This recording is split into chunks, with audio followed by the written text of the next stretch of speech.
Good morning everyone. I am Adikrishna from secondary year philosophy. Today I am dealing with the topic environmental ethics and climate change, a philosophical response. So this climate change might be a very familiar topic to all of you. You might have come across the topic in your everyday life a lot of times nowadays, because climate change is one of the most pressing issues that we are facing right now, and your lives are getting impacted by it day by day, more and more. And so here I have just divided my topics into three sections, as climate change, environmental ethics, and then as the philosophical approach. So coming to environmental ethics, it is a branch of philosophy that deals with the moral relationship between humans and the nature or the ecosystem around us. So I believe that in order to counter this negative impacts of the climate change that happens on ourselves or in our environment, we need to have a philosophical approach. So here I am going to discuss mainly about how to tackle this issue through a philosophical approach. I will be discussing one of the approaches that's part of the environmental ethics and explain on that. So in order to understand how to address an issue through environmental ethics, we should first know about the moral significance of the issue, because environmental ethics deals with our moral obligations and values. So coming to the moral significance of the issue, the first thing can be obviously harm to human societies.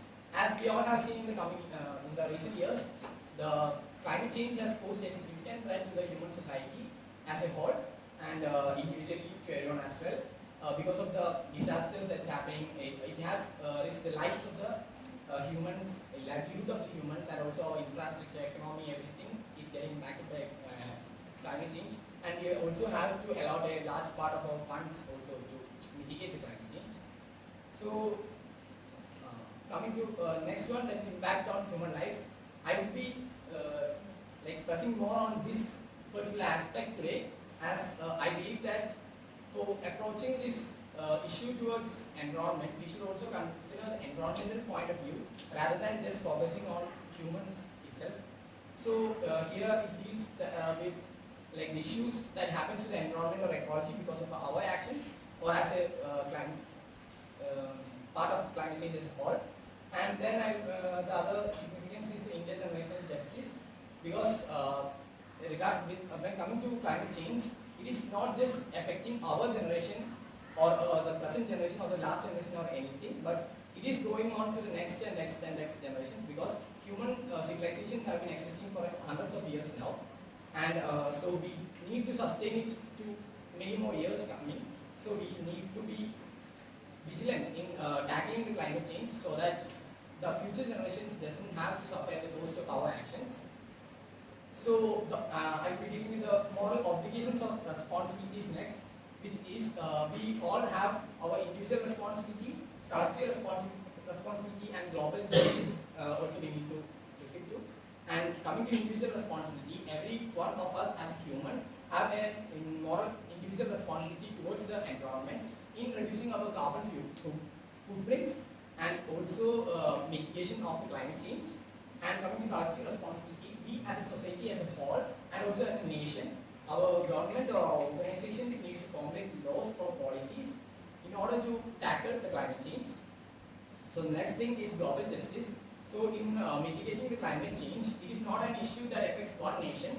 For example, if you look into the statistics of contribution to the carbon emissions, we can find USA at the top, then China, then main G7 nations, then India, everything will be there.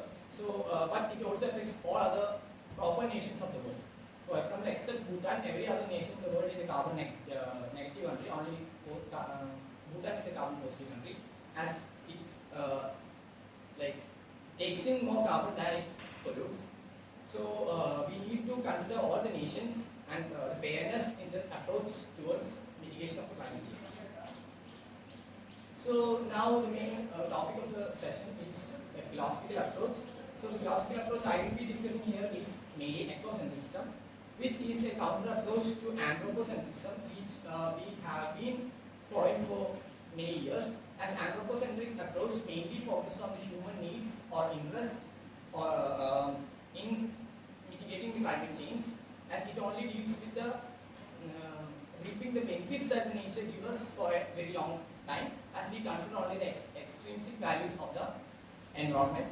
So here I try to explain that the ecosystem, which emphasizes the intrinsic values of all living beings and the ecosystem around us.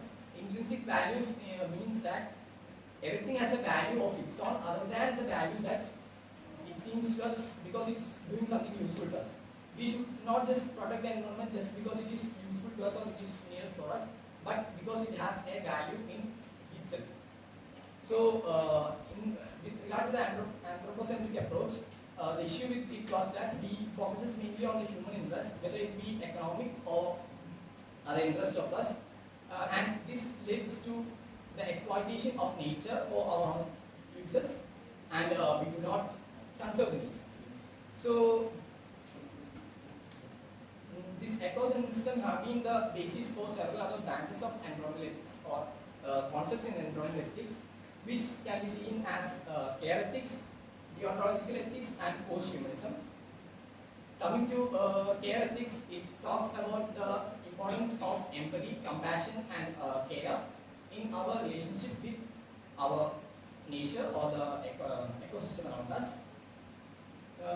So coming to deontological ethics, it talks about much more moral duties, as it is also known as duty ethics, as it focuses on the moral duties that we have in order to protect our environment. So the next thing is post-humanism. As the name suggests, you can see that it is post-human-centric approach.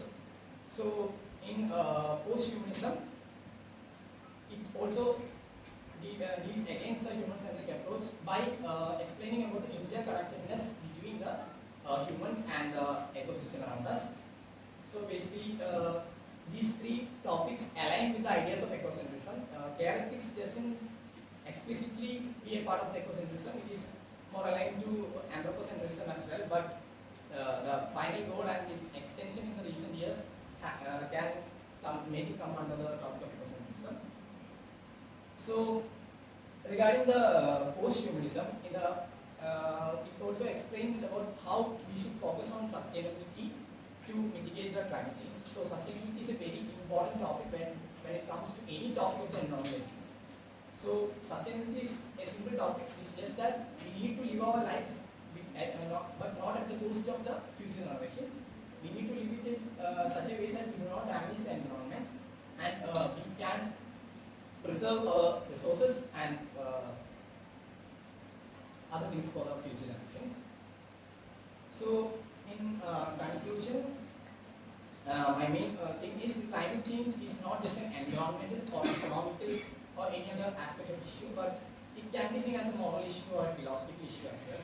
Because we try to answer, as philosophers, we try to answer every aspect of human life, but this is one of the most important issues that we are facing in the century, or we can also call it as the need of the century as well. Because if we do not tackle this issue at the earliest, it is going to be a lot of damage to us. So I believe that an ecocentric philosophical approach, more than the anthropocentric, will be helpful in addressing this issue as a whole. And also, we must work together. The collective responsibility is the most important thing, as just because one country, for example Bhutan, is doing its duty to reduce the carbon emissions, doesn't mean that the world will escape from climate change. All the nations, especially the major contributors, have to work together to reduce the climate change. So with the help of sustainable living can help us in giving respect to nature and also care for the nature. Then the key takeaways I aim to give to this is our lapse in taking action is not just contributing to the decline of our generation, but also affects the rights of the future generations that are yet to come. And following an ecocentric approach by understanding the intrinsic values of the nature is more important than just protecting it for our needs. And we also need to address climate change in a way that it ensures justice, fairness, and sustainability to all people.